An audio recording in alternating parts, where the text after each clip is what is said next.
Welcome back to the Deep Dive. Today we have a stack of papers on the desk that paints a pretty intense picture of where we are right now. There's a lot to get through, yeah. We're zooming in on the Byer-Nichols threat brief for the first half of February 2026. And, usually when we look at a 2-week slice like this, we're looking for trends. Is ransomware up? Is phishing down? Right, we're looking at the speedometer, the volume gain. Exactly.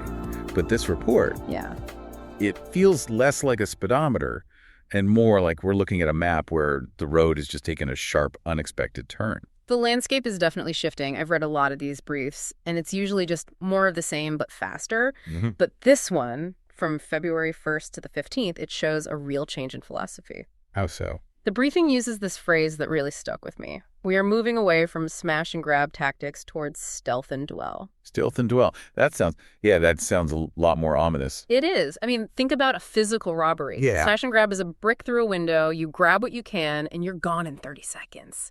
It's loud. It's messy. Right. It's over quickly. Stealth and dwell is completely different. It's hiding in the ceiling tiles after closing time, waiting for everyone to leave, disabling the cameras. And then you have the whole weekend to empty the safe. You're not just robbing the place, you're moving in. And that's the theme screaming out from this report. We're seeing cloud abuse, deep identity compromise, this unnerving level of persistence. They want to be silent administrators on your network for months, not minutes. Precise. And there's one threat actor that seems to be the mascot for this new era. UNC 3886. UNC 3886 is the absolute poster child for stealth and dwell. They are not looking for a quick crypto payout. They're focused on high-value infrastructure. I want the keys to the kingdom. They want to clone the keys to the kingdom and just sit there watching everything. Okay, we are definitely going to unpack that and some other, frankly, bizarre actors later on. But I want to start with the leaderboard. The Billboard Hot 100 of cybercrime. It's a grim way to look at it, but yeah, it tells us a lot about the market forces. So who's at the top of the heap right now? Well, it's a competitive field. Taking the gold medal with nearly 16% of the total activity is Qilin. Qilin. We've been hearing that name for a while, but it seems like they've surged. What's their deal? I'd say consistency. Qilin isn't flashy. They're not trying to be the most innovative group out there. They're just incredibly efficient business operators. So they're corporate. Very. They've carved out a niche targeting mid-market firms. They know exactly how much ransom a company of that size can pay, and they don't get greedy. It's industrial-scale cybercrime. So Qilin is the steady, predictable assembly line. Who's number 2? A group with a wildly misleading name, The Gentlemen. They're sitting at about 13.4%. The Gentlemen. I'm guessing they don't say please. Hard no. Nothing polite about them. If Qilin is an assembly line, these guys are pure chaos. The report describes their activity as swingy. It comes in these massive, unpredictable waves. What drives the waves? Data leaks. They are all about extortion. They steal terabytes of data first, and then the negotiation is basically, pay us, or this goes to your competitors and the press. Pure high-pressure tactics. And rounding out the top 3, an old familiar name, CL0P. Just over 9%. But the report says they aren't actually hitting many new places. Is that right? No, they're not. And that just shows the power of a really big exploit. CL0P is still riding the wave from that massive Clio-linked victim dump from earlier in the year. Ah, right. The Clio vulnerability. That was huge. It was massive. And when you hit a supply chain tool like that, you get so many victims at once that you can't process them all. So their activity in February is really just them finally getting around to the victims they popped in January. That's incredible. It's like a criminal enterprise with a backlog. Sorry, we'll get to robbing you next Tuesday. It's literally a queue management problem for them. Okay, now this is where it gets really interesting for me. We've talked about the attackers. But the shift in who is getting hit, that really stopped me in my tracks. You saw the sector shift? I did. For years, it's been technology or finance at number 1. That's where the IP is, the money. But not this time. Nope. Manufacturing has overtaken technology. It's now over 15.5% of victims. Tech is second, finance third. Why manufacturing? Is it just weaker security? That's part of it, for sure. Operational tech is notoriously hard to patch, but the bigger factor is the cost of downtime. If a software company's server goes down for a day, it's annoying. But if a factory floor stops... You're losing millions by the hour, physical inventory spoiling, trucks waiting at the dock. The pressure to pay that ransom is immediate, and it is physical. They know manufacturers will fold faster. But the biggest aha moment for me wasn't even the sector. Yeah. It was the size of the companies. I think a lot of people listening assume, I'm a small business, 50 employees. I'm too small to be a target. That is the single most dangerous assumption you can make in 2026. Huh. That myth is dead. The data here is it's staggering. Companies with fewer than 500 employees made up over 84% of all victims. 84%, that's almost everyone. It's the vast majority. And look at the flip side. Large enterprises companies with over 5,000 employees, their numbers dropped by almost 50%. They're now only 1.26% of victims. So why is the big fish slipping off the hook? It's evolution. The large enterprises have the budget. They have security operations centers, 24/7 monitoring, AI defense tools. They've hardened their perimeters. It's just too much work to hack them. It is. So the attackers are like water, they're finding the path of least resistance. Why spend 6 months trying to crack a bank vault when you can rob 500 convenience stores in the same amount of time with a script? So if you're a small business owner listening to this, you're not just a target. You are the target market now. So let's talk about how they're getting in. I saw something in the report about Notepad++, and I admit, I check my own computer. I use it all the time. A lot of people do. It's simple. It's ubiquitous. And that's exactly why it's a target. We're talking about CVE 2025-15556. Okay, what does that mean in plain English? It means the update feature in Notepad++ was hijacked. For months. This wasn't just a bug. Chinese state hackers were actively exploiting the update channel. Wait, so I click update thinking I'm being secure. And you are essentially holding the front door wide open for them. That's a betrayal of trust. It is. And it shows that even the most benign, everyday tools can be a gateway. You're watching your firewall, but are you auditing your text editor? Probably not. And the report mentions this idea of chaining. So it's not just one bug. Never just one bug. This is where that stealth and well strategy comes to life. Getting in through Notepad++ is just the beachhead. It's the foot in the door. But you can't run a whole operation from there. Right. You need higher privileges. So they might start there, or maybe with a flaw in the SolarWinds web help desk. There's a big one, CVE 2025-40536.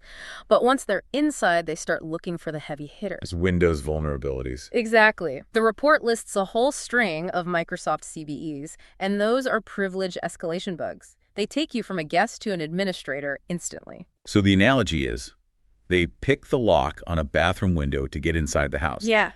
And once they're in, they find the master keys sitting on the kitchen counter. Perfect analogy. And they don't rob the place right away. They copy the keys, learn the alarm codes, and they wait. That's chaining. And once they have that control, they open up the toolbox. And I have to say, the malware menagerie section of this brief it's like a sci-fi anthology. We've got futuristic AI weapons next to ancient zombie tech. It's a bizarre mix, isn't it? It really shows how diverse the threat landscape has become. Let's start with the sci-fi stuff. Yeah. UNC 2069. This sounds like something out of a cyberpunk novel. It really does.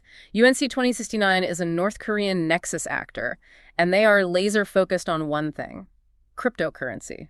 DeFi organizations. And they have new malware. 2 new tools, HYPERCALL and WaveShaper. But honestly, the malware isn't even the scariest part. It's the delivery method. Okay, tell me about the delivery. We're all used to phishing emails, right? UNC 2069 is way beyond that. They're using compromised Telegram accounts. They're setting up fake Zoom calls. Fake Zoom calls? With a person? Yes, except it's not a person. They're using deepfake videos. You're kidding. No, you get on a call, you see someone you think you know, a recruiter, a client. They look real, they sound real, but it's an AI-generated persona. That is absolutely terrifying. It's social engineering on steroids. It is. It's click-fix-style social engineering, but with AI.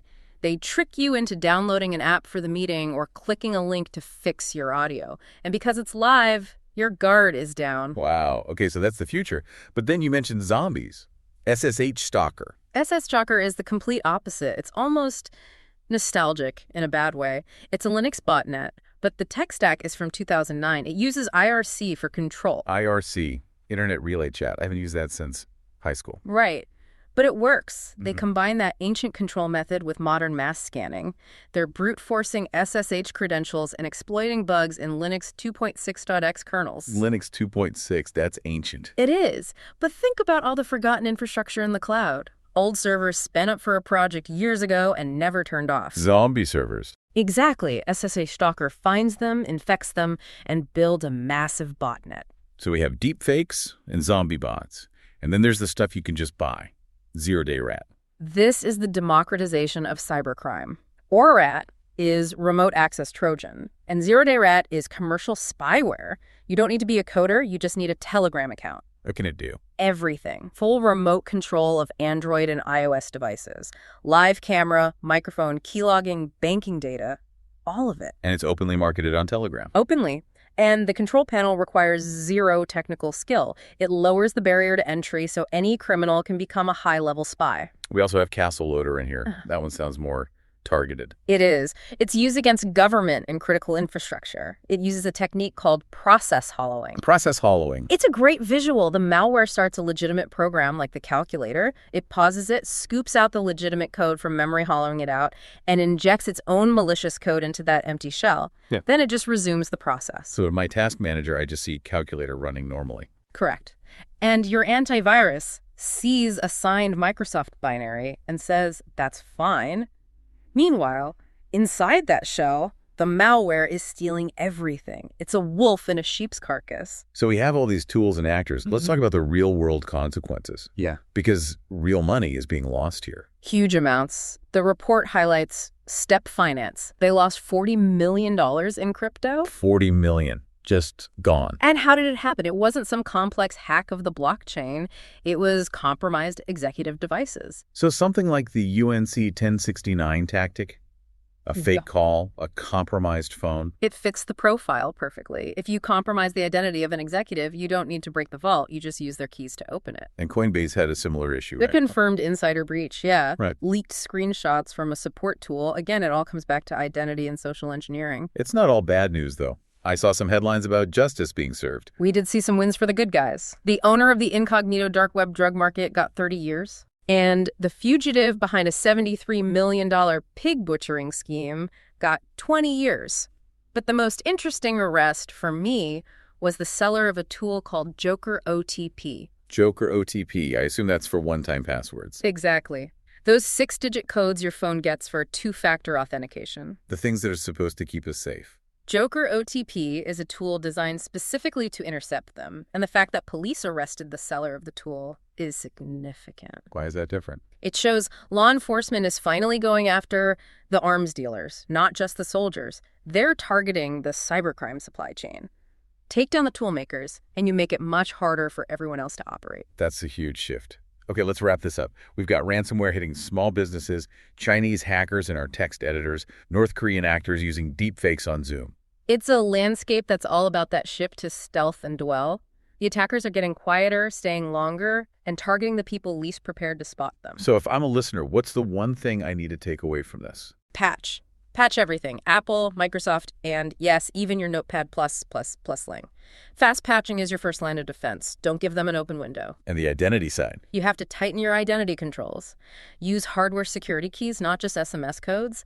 Watch for impossible travel. If a login comes from New York and then Moscow 5 minutes later, block it. And kill those zombie servers in the cloud. Absolutely. Before we sign off, I want to leave everyone with a final thought. The deep fakes, the fake Zoom calls. Yeah.